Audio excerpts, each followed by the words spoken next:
Olá, tudo bem? Espero que sim. Bem-vindo a mais uma aula de História do Colégio Ofenísia Freire, voltada para o 9º ano do ensino fundamental. Esta aula será ministrada por mim, professor Luciano, titular da disciplina de História para o 9º ano do fundamental.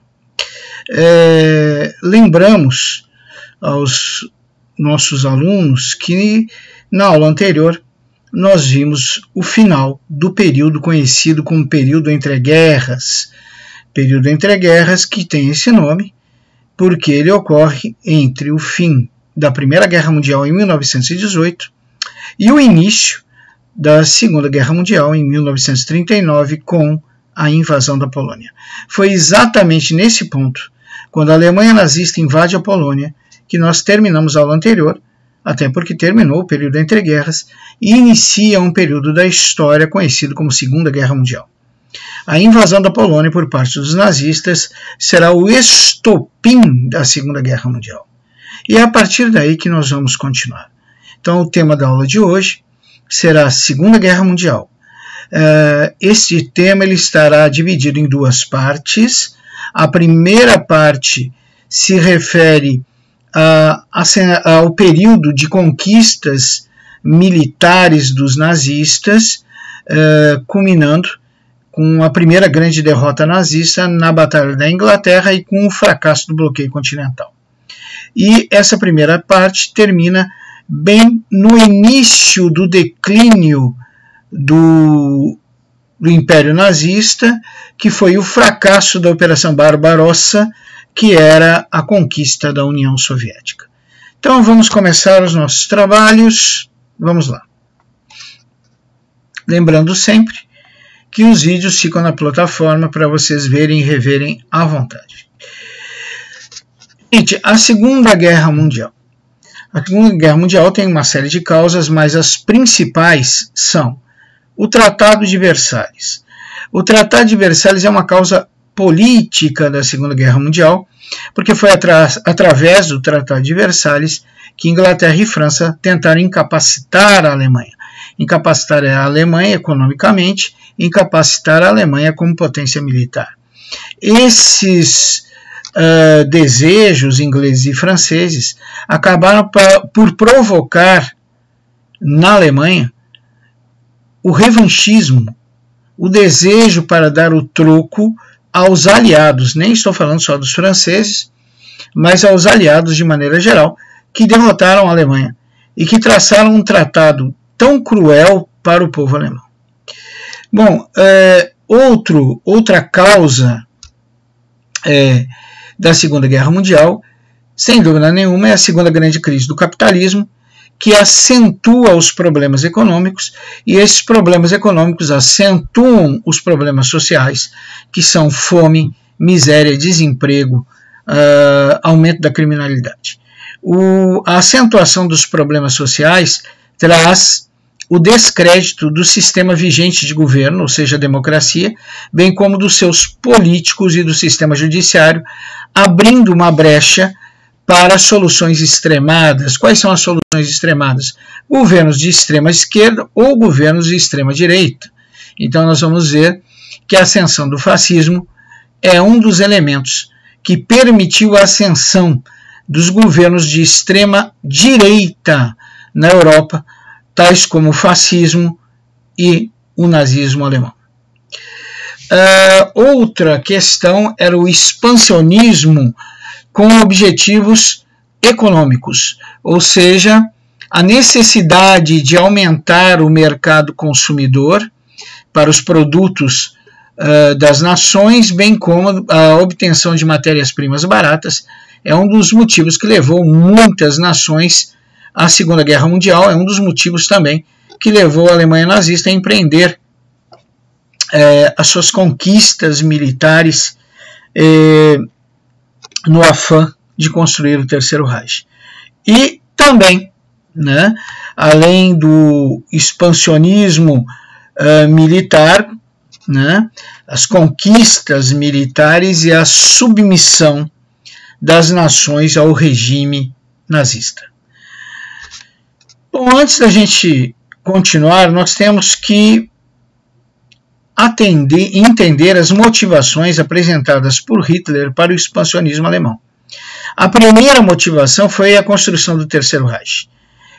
Hitler convenceu a Alemanha que ela estava destinada à glória, à grandiosidade, e que deveriam se espelhar no passado e reconstruir o Império Alemão, tal qual ocorreu no Primeiro Reich, que nós já comentamos no anterior, que é o Sacro Império Romano Germânico, em 992 a.C., e o Império Germânico, o Império Alemão, durante o período de unificação alemã. Então, nessas duas etapas da história, o Sacro Império Romano Germânico, Primeiro Reich, e o Império Germânico Alemão, no período da unificação italiana, o Segundo Reich. Então, o Hitler convenceu o povo alemão que eles estavam destinados à grandiosidade de reproduzir as grandezas do Primeiro e do Segundo Reich, reconstruindo o Império Alemão, um Reich que duraria 1000 anos. Outra motivação apresentada por Hitler para o expansionismo alemão são as teorias racistas de superioridade da raça ariana germânica. Observa, gente, no século XIX, nós já estudamos isso, né? Nós estudamos isso no 8º ano. No século XIX, quase a Primeira Guerra Mundial, no final do século XIX, início do século XX, me perdoem, quase estourou a Primeira Guerra Mundial, porque as nações industrializadas lutavam entre si por mercados consumidores e matérias-primas baratas. A solução encontrada numa reunião em Berlim, num congresso em Berlim, foi que essas nações industrializadas europeias iniciariam um processo de neocolonização no continente asiático e no continente africano. Para justificar tamanha atrocidade, os neocolonizadores usaram várias desculpas e às vezes tentavam embasar essas desculpas através de conhecimento científico ou conhecimento sociológico. Uma das tentativas de embasar essas desculpas foi as teorias eugênicas, teorias que afirmavam a superioridade da raça branca perante as demais. Pois o nazismo ele consegue deturpar ainda mais as teorias eugênicas, porque ele fala da superioridade da raça branca germânica, a raça branca ariana germânica, ou seja, todas as demais raças, até as raças brancas não germânicas, são consideradas inferiores e dispensáveis pelo nazismo. O nazismo pregava abertamente que o mundo tinha sido dado por Deus e pertencia, por direito, à raça superior ariana germânica. Por fim, o Hitler justificava o expansionismo territorial, além da reviver a grandiosidade do Primeiro e do Segundo Reich, além de pegar o que era deles, porque o mundo todo pertencia à raça superior ariana germânica, ele também justificava que era a maneira mais rápida de ter melhora da economia, né, obtendo matérias-primas baratas e aumento do mercado consumidor. Bom, gente, o expansionismo alemão de 1939 a 1940. Nós vamos primeiro ver as conquistas da Alemanha neste período. Nós vamos ver que no período de 39 a 40, um ano, a Alemanha nazista conquistou a Áustria, como nós já vimos, a Tchecoslováquia, a Polônia, conquistou a Bélgica, a Holanda, a Noruega e a Dinamarca. Fora esses países europeus, ela possuía aliados europeus. A Itália fascista, por exemplo, era uma aliada histórica da Alemanha nazista. E simpatizantes. Quem são os simpatizantes? São países europeus, da Europa Ocidental, que adotaram também o regime fascista. No caso, Portugal e Espanha. A Alemanha também possuía aliados no exterior. O aliado no exterior da Alemanha era o Japão, que era um país de natureza imperialista. Aí nós vamos falar de novo de uma curiosidade. O Brasil, na década de 30, durante a Era Vargas, no período conhecido mais como Estado Novo, o país adotou uma constituição de características fascistas e Getúlio Vargas, nesse período da história do Brasil conhecido como Estado Novo, desempenhou no Brasil uma ditadura fascista. Mas isso é motivo de estudo para o futuro, quando estudarmos a Era Vargas. Vamos continuar. Bom, nós vimos as conquistas empreendidas pela Alemanha nazista no curto período de um ano. Depois de conquistar praticamente todas as nações da Europa Ocidental, faltava o maior rival da Alemanha nazista na Europa continental. O maior rival da Alemanha nazista, na Europa continental, era sem sombra de dúvida a França. A França era o maior opositor dos nazistas na Europa continental.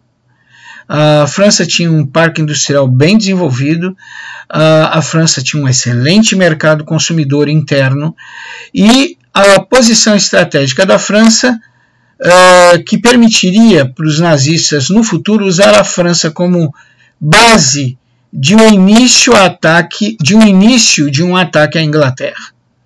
Então observa como a França apresenta características que atraem os nazistas. Primeiro, ela seria o teste máximo do exército nazista, era o maior opositor militar dos nazistas na Europa continental.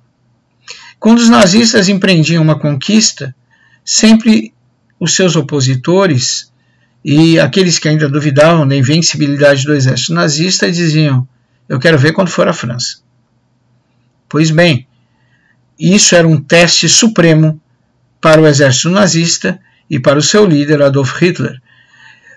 O interesse da Alemanha nazista de se apoderar do parque industrial francês, extremamente desenvolvido, o interesse da Alemanha nazista de lucrar com o mercado consumidor francês, um mercado altamente rentável, e a posição estratégica oferecida pela França para um futuro ataque à Inglaterra.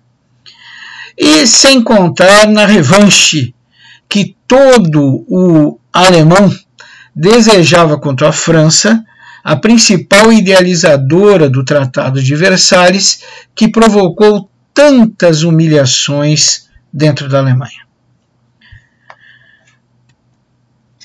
Bom, agora nós vamos ver a conquista da França propriamente dita.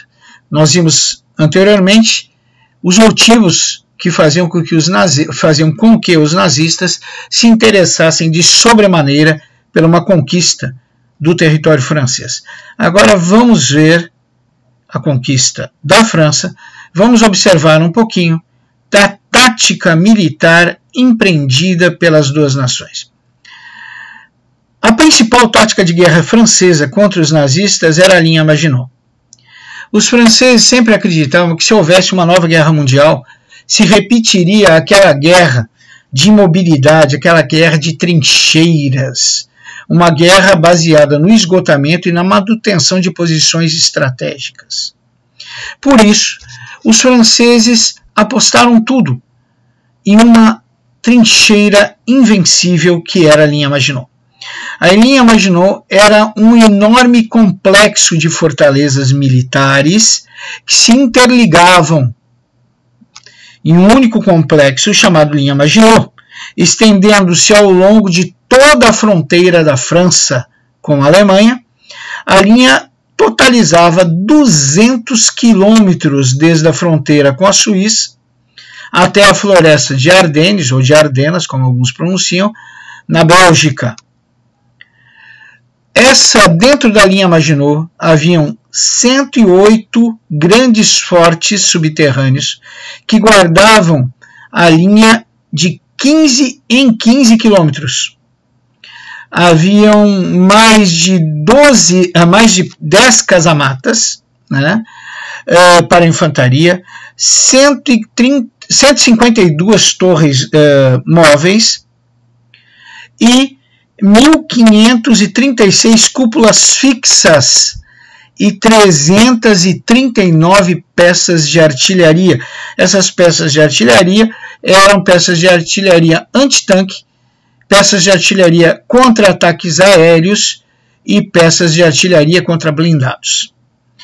Tudo estava interligado por 100 quilômetros de galerias subterrâneas que concentravam 90% do exército francês e das forças expedicionárias britânicas dentro desse complexo, quando houve o ataque alemão. Então observa que os franceses construíram um complexo subterrâneo perfeito para parar um avanço da Alemanha nazista. Eles confiavam tanto nesse complexo que eles concentraram 90% de seus recursos militares e dos recursos oferecidos pelos ingleses dentro da linha Maginot. Bem, gente, nós temos aí uma foto com a visão externa da linha Maginot. Aí vocês podem observar que ela é um complexo impressionante. É uma montanha escavada, uma montanha de rocha maciça que poderia resistir até a um bombardeio. Acreditam os franceses até hoje que a linha Maginot resistiria a uma explosão atômica da magnitude da bomba de Hiroshima. Pelo menos isso é a crença dos franceses, nunca foi comprovado, graças a Deus, nunca lançaram uma bomba nuclear aí. Mas é uma fortaleza inexpugnável praticamente. Ela está de frente para a fronteira alemã e os alemães teriam que transpô-la para invadir a França, enfrentando todos os recursos da linha Maginot, como aquele complexo de cúpulas externas, com baterias antiaéreas, com canhões de grosso calibre, metralhadoras rotatórias, fora que eles também possuíam dentro da linha Maginot um complexo militar impressionante. Essa gravura nos dá uma ideia da magnitude da linha Maginot. Era um complexo de 4 andares subterrâneos, onde havia literalmente de tudo. Dormitórios para soldados, salas de recreação, fortes para munição, grandes, enormes refeitórios para alimentação coletiva. Havia até sala de cinema para os soldados, sala de reuniões, oficinas para consertar tanques blindados, oficinas para produzir tanques e blindados. Haviam haviam pistas encobertas que se descobriam para o lançamento de caças, bem como haviam túneis subterrâneos para o deslocamento de blindados. Tudo isso era interligado por uma espécie de metrô subterrâneo que percorria rapidamente os 100 km de extensão da linha Maginot. Então, realmente é um complexo impressionante, é algo grandioso, é inexpugnável. Se nós olharmos a linha Maginot como estamos vendo agora, nós vamos achar que os franceses estavam certos. Isso aí pararia qualquer exército. Mas não foi bem assim, né? A tática de guerra alemã foi uma tática extremamente inteligente. Eles sabiam da linha Maginot. Como não saber de um gigante daqueles? Eles, então, atracaram a França com 3 divisões. E essas 3 divisões, elas simplesmente contornaram a linha Maginot através da floresta de Ardenas, ou Ardennes, como alguns dizem. A floresta de Ardenas, quando foi construída a linha Maginot e quando foram dispostas as forças militares francesas para deter o avanço nazista, a floresta de Ardenas, que faz fronteira da Bélgica com a França, foi considerada elemento de não preocupação pelos estrategistas franceses. Os estrategistas franceses acreditavam que era impossível um exército de blindados, uma infantaria completa, passar pela floresta de Ardenas, devido ao seu território extremamente povoado por árvores e vegetação densa e extremamente acidentado, né? Só que os franceses não contavam que os alemães, os nazistas, estavam dispostos a fazer o impossível e eles vão entrar dentro do território francês através do local que os franceses julgavam impossível o deslocamento da infantaria dos blindados nazistas. Bom, as forças nazistas vão entrar para dentro do território alemão e vão se subdividir. Parte dessas forças vão para as principais regiões litorâneas francesas para impedir um futuro desembarque das forças britânicas. Outra parte vai direto para o sul da França e no caminho já aproveita para invadir Paris, e 3 divisões vão se localizar atrás da linha Maginot. Gente, a linha Maginot, que deveria ser a fortaleza que daria a vitória aos franceses, ela vai se transformar num túmulo para o exército francês. Eles estão cercados pela frente, a Alemanha, por trás, o exército alemão dentro do território francês. Então a fortaleza que deveria protegê-los se transformou num túmulo para o exército francês e para os expedicionários britânicos. Aí está o mapa de invasão da França pela Alemanha nazista. Eles, através da Bélgica, fazem o impossível, entram no território francês pelo Floresta de Ardenas. Ao entrar dentro do território francês, as 3 divisões vão se subdividir, como eu falei anteriormente. 2 divisões vão direto para o litoral para impedir o desembarque de tropas britânicas, de tropas inglesas. Eu aproveito o mapa para chamar a atenção de vocês de como a França realmente é uma posição estratégica para uma futura conquista do Reino Unido, uma futura conquista da Inglaterra. Mas vamos voltar aqui à invasão da França. Uma divisão, como vocês podem ver, vai conquistar Paris e vai direto para o sul da França. 3 divisões vão se localizar atrás da linha Maginot. Então o mapa é claro, vocês podem ver na frente a região dominada pela Alemanha. Afinal, a Alemanha já foi dominando tudo até a fronteira com a França. E vocês observam que atrás das fronteiras francesas, atrás da inexpugnável linha Maginot, agora estão 3 divisões completas do exército nazista. Os nossos amigos franceses estão cercados dentro da linha Maginot. A França ela vai ser totalmente conquistada em 46 dias, segundo os próprios nazistas. E segundo os próprios nazistas, foi uma campanha mais fácil que a conquista da Polônia.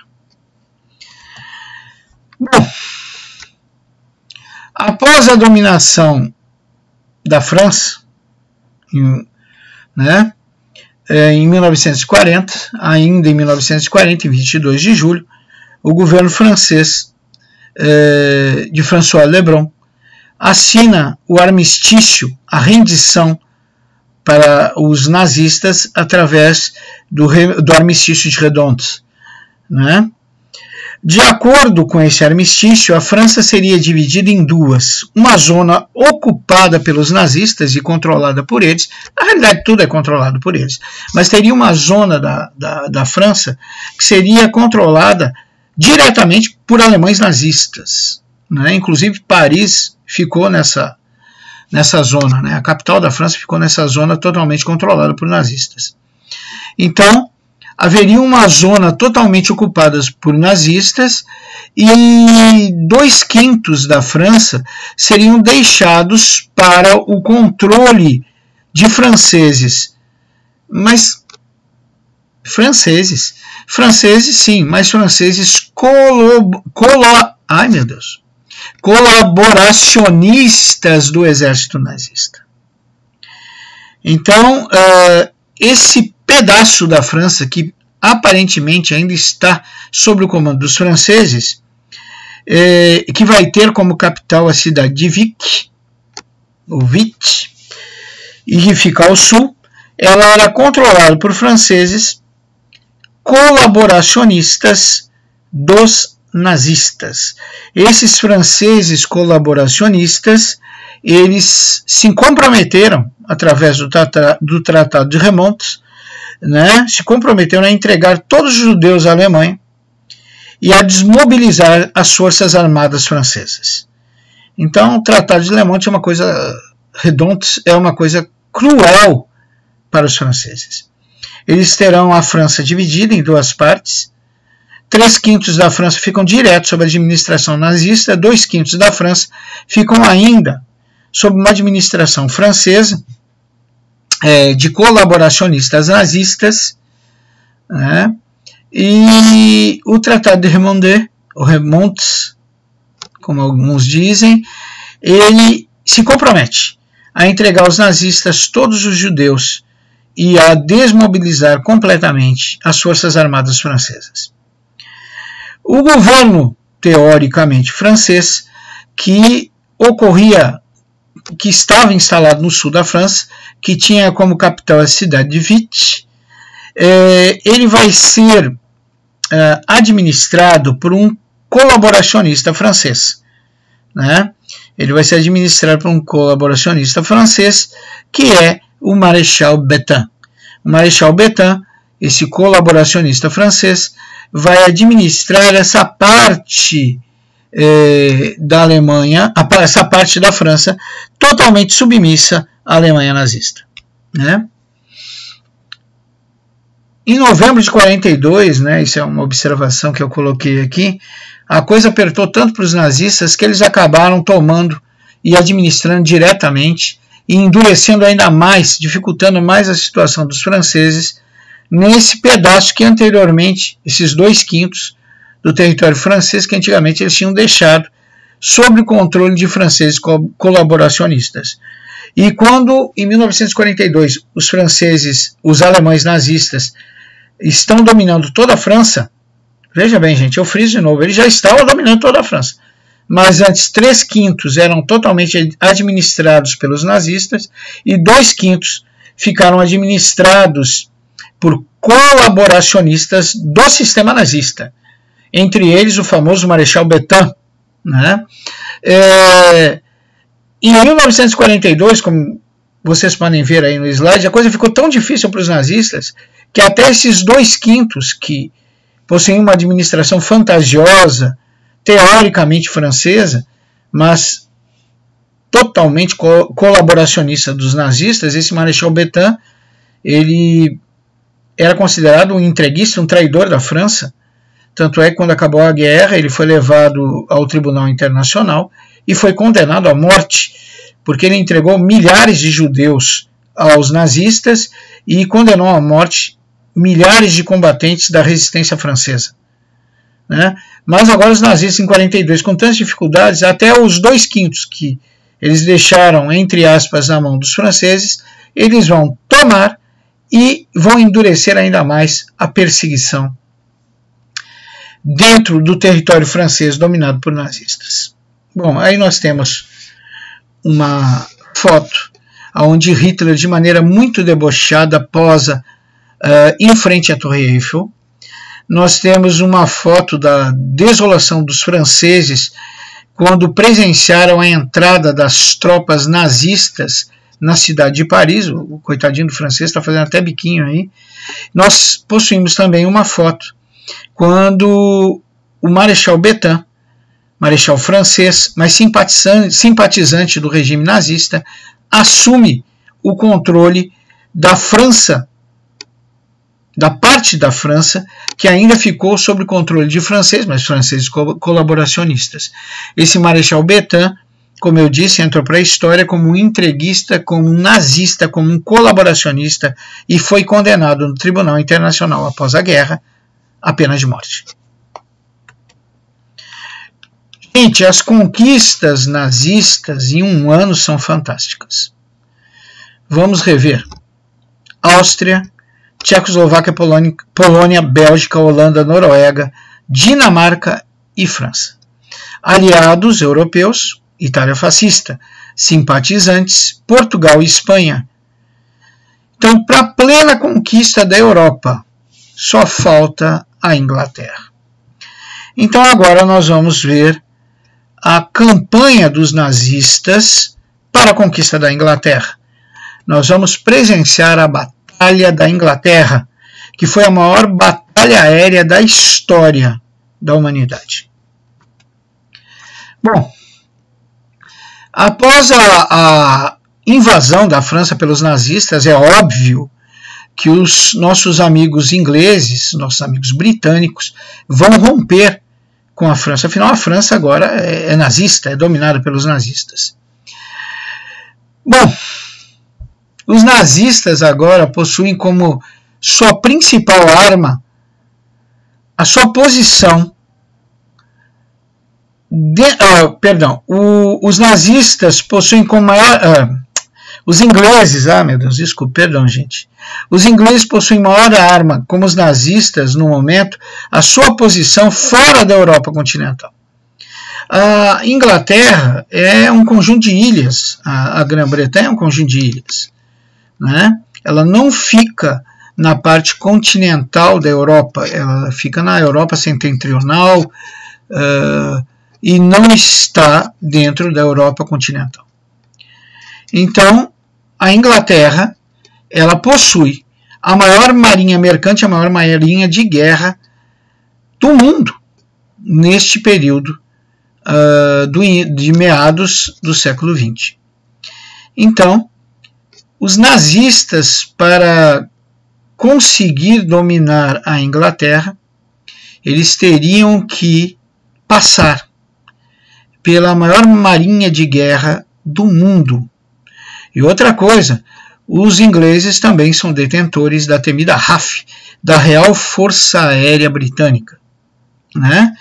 Então nós vamos ver que os ingleses estão sozinhos, mas eles não estão indefesos, de maneira nenhuma. Eles possuem a maior armada de guerra do mundo, o maior poderio naval de guerra do mundo é dos ingleses, e eles possuem a temida RAF, a Real Força Aérea Britânica. Bom, estratégia alemã. Hitler e seus generais, eles desconsideravam uma invasão anfíbia à Inglaterra. Por exemplo, o que é invasão anfíbia? Botaram muitos soldados dentro de barcos nazistas, né, navios de guerra nazistas, e desembarcar esse pessoal todinho lá no território inglês. O problema de tudo isso é, como eu falei anteriormente, os nazistas teriam que passar pela RAF e pela Marinha Inglesa. Então, concentrar os seus esforços, o seu planejamento num desembarque anfíbio não fazia parte dos planos dos nossos amigos nazistas. Eles só fariam isso, só pensariam em desembarque anfíbio na Inglaterra, primeiro destruindo a RAF e depois enfraquecendo a Marinha Inglesa. Então, a estratégia pensada por Hitler não é um combate direto. Vou pegar os navios de guerra, vou passar pela Marinha Britânica, vou passar pela Real Força Aérea Britânica, vou chegar às praias da Inglaterra e vou descarregar os meus soldados lá. Porque Hitler e os nazistas achavam que isso era um suicídio, porque eles teriam que enfrentar duas forças poderosíssimas no oceano. Teriam que enfrentar a Marinha Britânica e a Real Força Aérea. Então, os nossos amigos nazistas pensaram numa guerra de desgaste. Primeiro, destruir a Real Força Aérea Britânica, para que essa não viesse em socorro da Marinha Britânica quando os navios e Força Aérea nazista atacassem estes. Então, a ideia dos planos de invasão da Inglaterra passam primeiro pela destruição da Real Força Aérea Britânica. Os nazistas também acreditavam, gente, que os ingleses, perante todo o poder militar que os nazistas possuíam na mão, e os nazistas agora tinham na mão praticamente todos os recursos da Europa Ocidental, os alemães achavam que se eles começassem a apertar lentamente a Inglaterra através de incursões militares, os ingleses iriam pensar um pouquinho melhor e iam tentar uma rendição negociada, né? Eles iam assumir uma rendição negociada, porque até mesmo o tradicional parceiro da Inglaterra, os Estados Unidos, estava assumindo uma posição de neutralidade. Então, olha o que os nazistas pensaram. Os nazistas, olha, para invadir a Inglaterra, não pode ser a nossa tática principal uma invasão anfíbia. A gente não pode botar os soldados dentro de um barco e despejar lá, porque esse barco nem vai chegar lá, ele vai ter que passar pela RAF e vai ter que passar pela Marinha Britânica. Vai ser muito difícil, o desgaste vai ser muito grande. Depois, eles pensaram num processo, numa guerra de desgaste, onde eles primeiro destruiriam a RAF, a Real Força Aérea Britânica, para que no futuro a Marinha Nazista e a Luftwaffe destruíssem a Marinha Britânica, para que somente após isso eles pensassem num desembarque anfíbio numa região que estivesse mais enfraquecida da Inglaterra. Eles sempre almejaram a invasão das Ilhas Britânicas pelo Sudeste, que eles consideravam que possuía menor concentração de navios de guerra e, por condições climáticas, dificultavam os voos dos aviões da RAF. Outra teoria dos nazistas para a rendição dos ingleses era a teoria do medo. Eles acreditavam que quando os ingleses pensassem um pouquinho e quando os nazistas atacassem um pouquinho, os ingleses procurariam uma rendição negociada, até porque eles não teriam mais ajuda da Europa. A Europa Ocidental já tinha caído praticamente toda na mão dos nazistas, e o parceiro de lutas, o grande parceiro comercial dos ingleses, que é os Estados Unidos, já havia declarado neutralidade. Então nós vamos dizer que a Europa, na realidade, está sozinha contra os nazistas e o continente europeu, né? Pelo menos a parte ocidental do continente europeu. Mas, quando os nazistas perguntaram ou forçaram os ingleses a essa rendição negociada, a resposta de Churchill, o primeiro-ministro inglês do Reino Unido, foi o famoso discurso de Churchill, né? O discurso de Churchill, que é extremamente bonito, gente, quase uma poesia à liberdade, né? Ele diz claramente que a Inglaterra irá até o fim. Lutaremos na França, lutaremos nos mares, nos oceanos, lutaremos com confiança crescente, força crescente no ar, defenderemos nossa ilha, qualquer que seja o custo. Lutaremos nas praias, lutaremos nos terrenos, lutaremos nas colinas, nunca nos renderemos. E se, veja bem, eles até pensaram nisso, se que eu não acredito, nem por um momento, esta ilha ou uma grande porção dela for subjugada, ou seja, se uma parte do Império Britânico for subjugada pelas forças nazistas e passemos fome, então nosso Império Além-Mar, quem é o Império Além-Mar dos britânicos? São as colônias britânicas, né? E apesar dos Estados Unidos não ser colônia britânica, os britânicos sempre consideraram os Estados Unidos o seu segundo endereço, né? A sua segunda pátria, o seu filho, vamos dizer assim.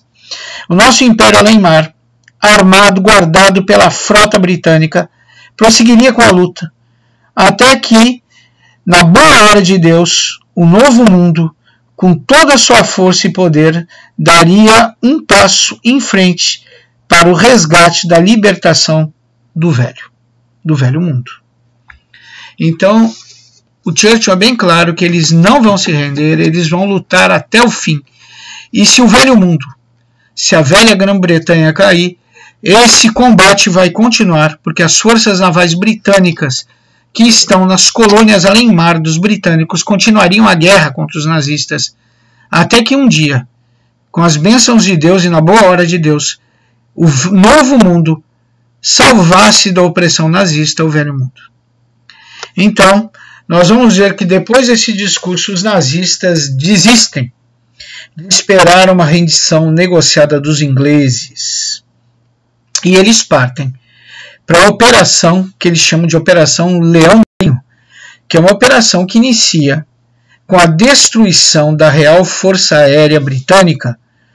Como eu já expliquei, eles não considerariam uma invasão, um ataque direto à Grã-Bretanha, né, ao Reino Unido, porque um ataque direto, que simplesmente transporta por navios a maior parte dos soldados para um desembarque massivo em praias britânicas, teria um custo muito grande, porque primeiro eles teriam que passar pela RAF e pela RAF, a Real Força Aérea Britânica, e teriam que passar também pelo grande poderio marítimo dos ingleses. Então os nazistas, até inteligentemente, eles pretendem conquistar a Inglaterra desmembrando as forças militares da Inglaterra. Então, primeiro eles destroem a Real Força Aérea, para depois a Marinha Britânica sem apoio aéreo se torne uma vítima mais fácil da Luftwaffe nazista e da Marinha nazista. Essa batalha que vai se iniciar nos ares, teoricamente, tinha vantagem para os nazistas. Vocês podem observar que os nazistas eles possuíam bases espalhadas por quase toda a Europa Ocidental. A Luftwaffe 5, por exemplo, tinha a base na Noruega, a Luftwaffe 2 na Holanda e a Luftwaffe 3 no oeste do rio Sena. O total desse poderio aeronáutico nazista era de 3.600 aviões. E os nazistas sabiam que a Real Força Aérea Britânica não possuía mais do que 871 aviões. Então vocês veem aí que a diferença é superior de 4-1, né? Então, os nazistas planejam uma invasão para o início de julho, pois eles acreditavam que até julho eles já teriam destruído a Real Força Aérea Britânica devido à grande superioridade da aeronáutica nazista, da Luftwaffe, em relação à Real Força Aérea. Afinal, são 3.600 aviões contra 871. Os nazistas, então, planejam ataques contínuos através da Luftwaffe contra a Marinha Inglesa, né, com a certeza que sempre a Real Força Aérea Britânica vai aparecer nesses conflitos para apoiar a Real Força Aérea, apoiar a Marinha Britânica. E eles acreditam que depois que destruírem a RAF, eles conseguem, com a Marinha e com a aeronáutica nazista, destruir, através de esforços concentrados, a Marinha Britânica e invadir o sudoeste da praia, o sudoeste da Grã-Bretanha. Eles mandariam paraquedistas. Observa que tudo é um processo. Primeiro destrói a RAF. Pronto, não tem mais apoio aéreo, ou o apoio aéreo britânico fica tão enfraquecido que é desprezível. A Marinha Britânica sem apoio aéreo vai se tornar numa presa bem mais fácil para a Marinha nazista e para a Luftwaffe nazista. Então, eles acreditam que depois de destruir a RAF, eles vão concentrar esforços ao sudoeste da Inglaterra, esforços da sua marinha e esforços da Luftwaffe para enfraquecer tanto o sudeste da Inglaterra que vai ser possível uma invasão por paraquedistas. Esses paraquedistas desceriam em alguma praia do sudoeste do território inglês e manteriam posição, uma cabeça de praia, uma cabeça de ponte, para o futuro desembarque anfíbio massivo das forças nazistas. Então, os nossos amigos nazistas continuam com seu plano e vão continuar fazendo ataques aéreos sucessivos e massivos para provocar a destruição da RAF. Então, aí nós temos o símbolo da Luftwaffe nazista, a famosa águia. Bom, só que os nossos amigos da Alemanha nazista não contavam com uma arma secreta dos ingleses. Os ingleses, graças a Robert Watson Watt, eles desenvolveram o radar.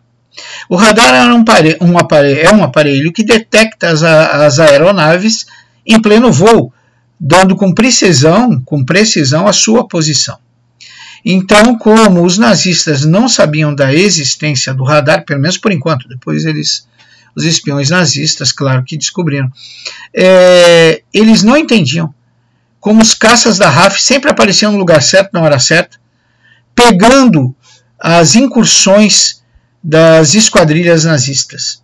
Então, graças ao radar, os nazistas sofreram grandes perdas em batalhas aéreas, porque a RAF sabia a posição exata do deslocamento das esquadrilhas nazistas. Bom, os nazistas, então, eles vão apelar. Observe que eles ainda não sabem da existência do radar.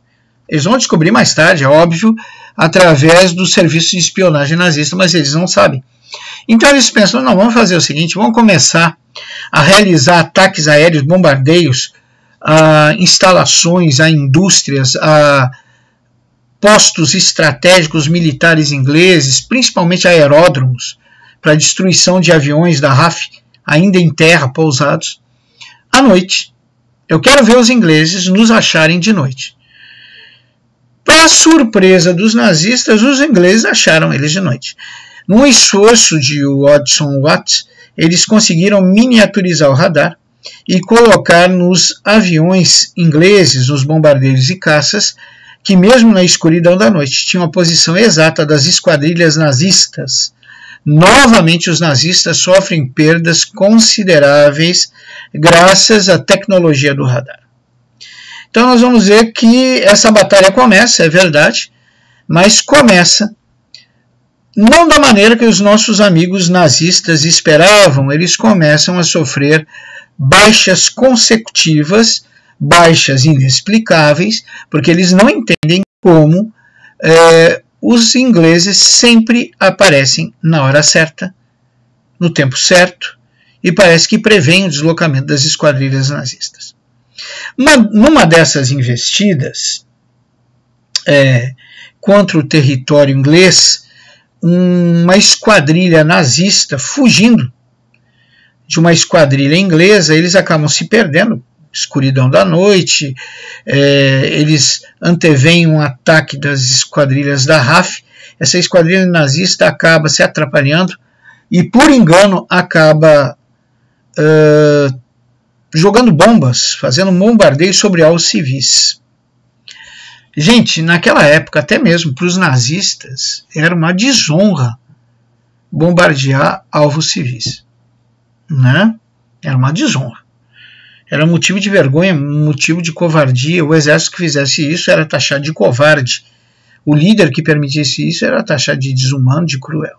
Então nem Hitler, nem os nazistas queriam isso, mas aconteceu. O nosso amigo Churchill, que era um homem extremamente inteligente, ele viu nessa dificuldade, ele viu uma oportunidade. Apesar da RAF ter vitórias consecutivas sobre a Força Aérea Nazista, a proporção de 4 aviões nazistas para um avião inglês pesava. E por menos aviões que a RAF perdesse nos combates contra as aeronaves nazistas, as perdas que ocorriam eram muito significativas. Eram muito significativas porque a Real Força Aérea Britânica não tinha como repor esses aparelhos tão rápido. Então, o Churchill precisava que os nazistas parassem por um momento de atacar os aeródromos e as indústrias que fabricavam peças de reposição para as aeronaves de combate inglesas. E não só para as aeronaves de combate inglesas, para as baterias antiaéreas, para as unidades de radar e assim por diante. E os nazistas castigavam esses lugares e não estavam dando tempo desses lugares se recuperarem a ponto de conseguirem recuperar a Real Força Aérea, as defesas antiaéreas e o sistema de radar. Então, o Churchill precisava desviar a atenção dos nazistas dos alvos militares. Então, o que o Churchill faz? Já que os nazistas atacaram alvos civis, ele prepara uma esquadrilha da RAF e dá a missão para essa esquadrilha de bombardear Berlim. Gente, ninguém esperava esse bombardeio. Os nazistas nunca acreditaram que os ingleses teriam essa audácia. Então, eles se tornaram descuidados. A esquadrilha inglesa entra na Europa continental, voa até Berlim, e a data do bombardeio, os ingleses foram cuidadosos até nisso, ela foi escolhida a dedo. Era bem a data em que o ministro das Relações Exteriores nazista, através do rádio, iria confabular com o seu colega soviético. Não podemos esquecer que havia um pacto de não agressão entre a Alemanha e a União Soviética, aquele pacto nazi-soviético ou germano-soviético. Então, os nazistas, eles marcaram via rádio um bate-papo entre o ministro do exterior nazista e o seu correspondente soviético. Nesse bate-papo pelo rádio, que era acompanhado também pelos cidadãos da Alemanha, o ministro alemão falava da superioridade militar da Alemanha nazista e de uma fácil vitória sobre a Inglaterra.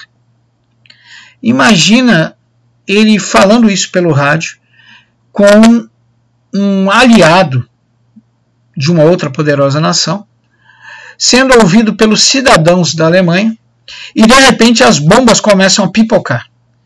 Então se ouvia claramente no rádio as explosões, se ouvia claramente no rádio o zumbido das bombas caindo, das sirenes avisando o povo para procurar abrigos antiaéreos. O ministro do exterior da União Soviética disse, mas como é que pode? Eles são imbatíveis, eles estão ganhando a guerra e quem está recebendo bombardeios são eles. E o povo germânico pensava, se nós estamos ganhando a guerra, por que nós estamos aqui escondidos num abrigo antiaéreo recebendo bombas? Né?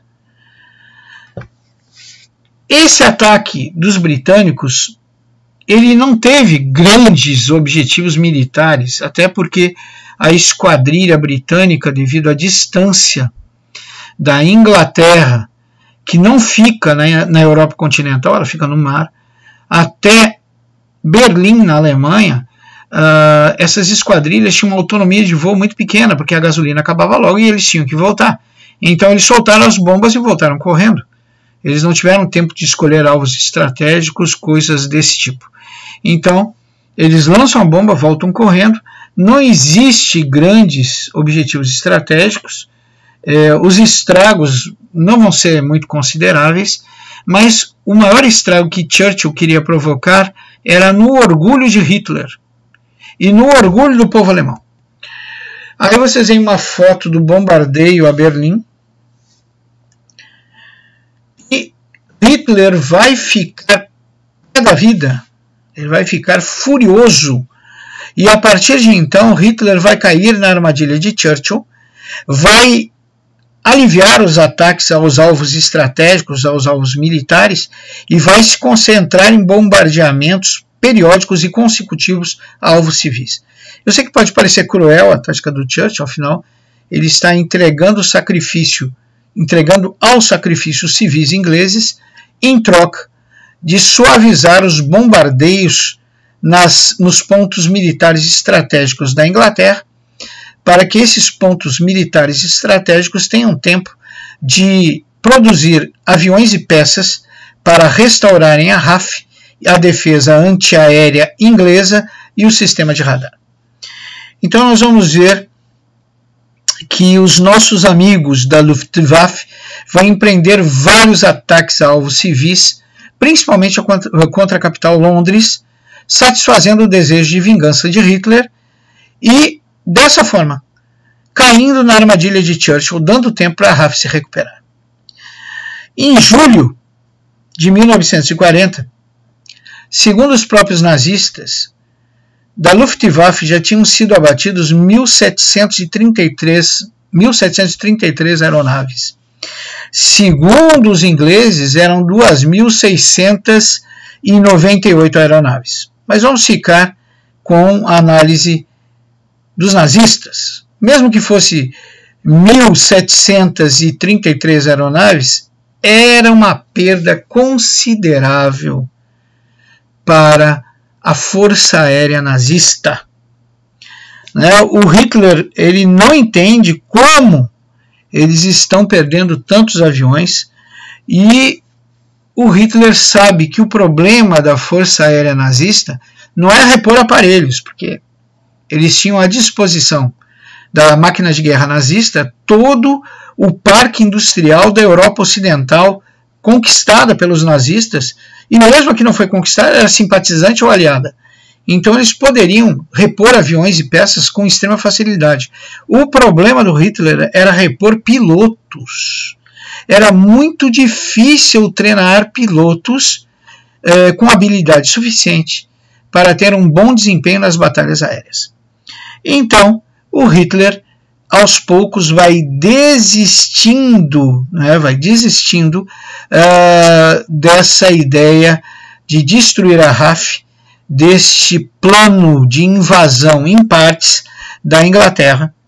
Aos poucos, a Alemanha vai reconhecendo que ela perdeu essa batalha aérea para os ingleses.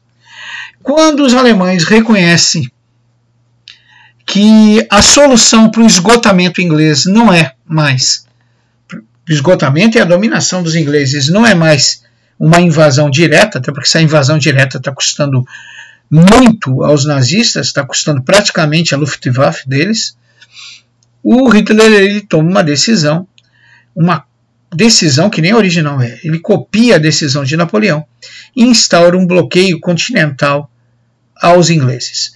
Ou seja, o bloqueio continental era o mesmo bloqueio que Napoleão impôs aos ingleses no passado. Ninguém compra, ninguém vende para os ingleses, e os portos europeus estão proibidos de receber navios ingleses, assim como os aeroportos proibidos de receber aeronaves inglesas. Eles estão isolando a ilha, um isolamento econômico, para desabastecer a ilha e levar o caos econômico à Inglaterra. Só que, para conseguir esse bloqueio continental, o Hitler colocou uma série de submarinos nazistas em torno da Inglaterra. Esses submarinos estavam prontos para abater qualquer navio que saísse ou chegasse na Inglaterra. A Inglaterra, apesar do bloqueio continental de Hitler, ela continuava sendo abastecida pelos Estados Unidos e pelo Canadá. A princípio, os submarinos nazistas começaram a abater consecutivamente navios da Marinha Mercante Americana, navios da Marinha Mercante Canadense e também os navios de guerra ingleses, que geralmente escoltavam esses navios mercantes americanos e ingleses. Então, os ingleses eles adaptaram a invenção do radar para os mares e criaram o sonar. O sonar ele localizava com precisão os submarinos nazistas E a partir desta invenção, desta tecnologia do sonar, eles armaram os navios de guerra com baterias antissubmarinos guiadas pelo sonar. A destruição de submarinos nazistas começou a ser contínua e intensa, né? Ao longo do bloqueio continental, os nazistas perderão uma quantidade expressiva de submarinos, né? Eles vão perder vários submarinos para a nova tecnologia inglesa do sonar e para os seus navios de guerra armados com baterias antissubmarinos. Os submarinos ingleses começam a ser afundados continuamente. Aí nós temos a foto, os submarinos nazistas, me desculpem, começam a ser afundados continuamente. Nós temos a foto do que restou de um submarino nazista atingido por uma dessas peças lançadas pelos navios de guerra ingleses de baterias antissubmarinos guiadas por sonar. Então o bloqueio continental inglês começa a não dar certo. Em 1940, quando começou a utilização do sonar, os nazistas perderam de cara 22 submarinos. Pode parecer pouco, mas não é. 22 submarinos é quase a quantidade de submarinos que muitos países possuem hoje para sua defesa naval. No transcorrer do tempo, essa quantia vai aumentar. De 22 vão para 36 submarinos. Em 1942 já estavam em 85 submarinos. Em 1943 já estavam em 287 submarinos afundados pela tecnologia dos ingleses. Afundados pela detecção pelo sonar e pelas baterias antissubmarinos inventadas pelos ingleses. O bloqueio continental falhou. É a tal vergonha nazista. Definitivamente a Inglaterra lançou por terra a ideia de invencibilidade da máquina de guerra nazista e a ideia de infalibilidade do grande líder Adolf Hitler. Hitler tenta sufocar, maquiar essa derrota para os ingleses através de outras conquistas militares. Depois da derrota inglesa, depois do fracasso do bloqueio continental, o Hitler, para amenizar um pouco essa derrota vergonhosa para os ingleses, tanto na batalha aérea da Inglaterra, quanto essa derrota em manter o bloqueio continental, porque Hitler desistiu, ele está perdendo todos os submarinos para os ingleses, ele empreende outras conquistas contra o reino da Iugoslávia e contra o reino da Grécia, mas essas conquistas parecem uma piada comparada com a derrota da máquina de guerra nazista para os ingleses. Hitler precisa desesperadamente de uma grande conquista. Ele precisa desesperadamente de uma grande conquista militar. E em abril de 1941, o Hitler vai partir para essa grande conquista militar. Ele vai ordenar que a maior parte dos seus caças-bombardeiros se desloquem para a Europa Oriental, a fim de apoiar um ataque massivo da Wehrmacht.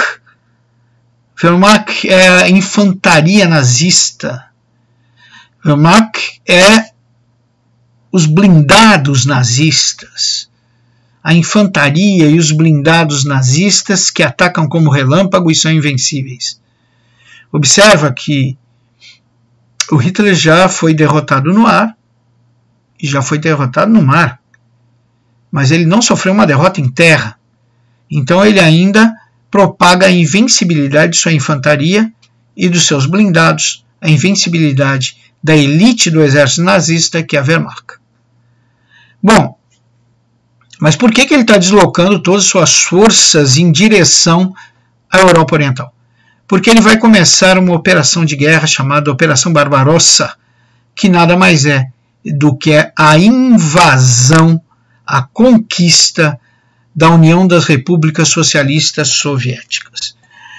Mas daí se pergunta, mas não tinha um acordo de não agressão entre a Alemanha nazista e a União Soviética? Não havia um acordo de não agressão entre Stalin e Hitler? Bem, meus queridos alunos, vocês devem lembrar que o Hitler nunca foi muito bom em cumprir acordos e tratados, né? Que o diga o Tratado de Munique, que o digam os coitados dos tchecos. Então, na nossa próxima aula, na segunda parte da aula sobre a Segunda Guerra Mundial, nós vamos ver uma luta secular, uma luta fabulosa entre a Alemanha nazista e a União das Repúblicas Socialistas, e entre os dois grandes tiranos ditadores, de um lado Stalin e de outro lado Adolf Hitler. Vocês não podem perder essa aula, vocês não podem perder essa batalha, ok? Como sempre, nós aconselhamos, essa videoaula fica à disposição de vocês na plataforma, para que vocês assistam quantas vezes julgarem necessário. Vocês podem pausar a apresentação e copiar, transcrever para os cadernos qualquer anotação que passe nos slides que vocês julguem interessantes, de valor. Se bem que eu digo, não porque eu fiz os slides, mas todas as anotações dos slides são importantes, né? Eu escolhi a dedo a teoria que mais cai em vestibulares e Enems para colocar nesses slides. Então, se vocês puderem pausar a apresentação e lentamente anotar alguns detalhes dos slides, seria muito bom. Lembrando também que vocês têm esse conteúdo teórico transcrito nos livros, no livro didático de vocês. Tá ok? Bom, até a próxima aula. Não esqueçam de agora voltar à plataforma e realizar os exercícios de fixação. Agradeço a vocês, espero que tenham gostado e espero também que Deus os proteja. Até breve.